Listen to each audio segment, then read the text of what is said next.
Останнім часом в інформаційному просторі спостерігається штучна дискредитаційна кампанія щодо російських паспортів, які нав'язувалися громадянам України російською окупаційною адміністрацією Криму з березня 2014 року.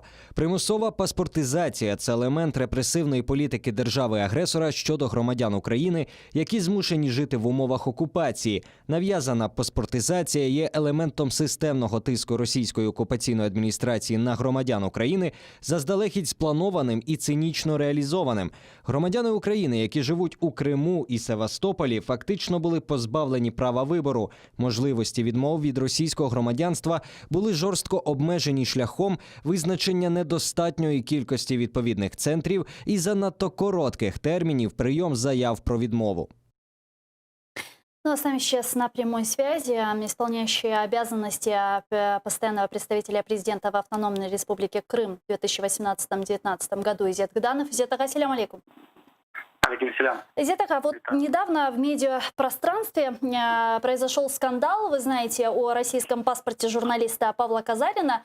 И вот сейчас вы услышали заявление Министерства иностранных дел, которое вступается и объясняет, что жители, граждане Украины на территории временно оккупированного Крыма были просто вынуждены получать эти паспорта, да, эту Филькину грамоту. Вот как вы считаете, стоит ли сейчас спекулировать вот этой темой паспортов? Виноват ли в этом Казарин? Виноват ли в этом там Балух? И виноваты ли вообще в этом жители временно оккупированного Крыма? Или же это вот такая идет сейчас целенаправленная атака на конкретных журналистов и освобожденных политических заключенных? Как вы думаете?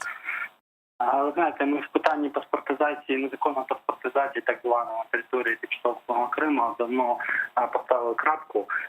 Я хочу ще раз повторюю ще раз, що в 2014 році після військового захоплення Кримського півострова Росія почала так звану паспортизацію. Це для Росії один із елементів, на їх погляд, елементів незаконної спроби анексії Кримського півострова, а для наших громадян це можливість проживати в своїх домівках, отримувати медичні та соціальні послуги.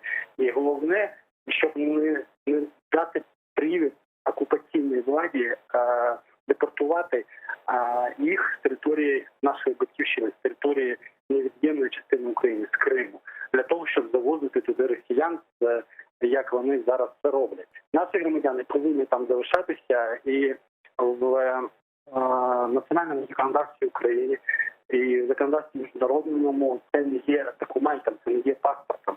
Це на рівні одноразової серветки. Після використання вона йде смітник. Також після звільнення півострова цей так званий документ піде смітник і залишиться в історії для Росії як фатальна помилка керівництва Російської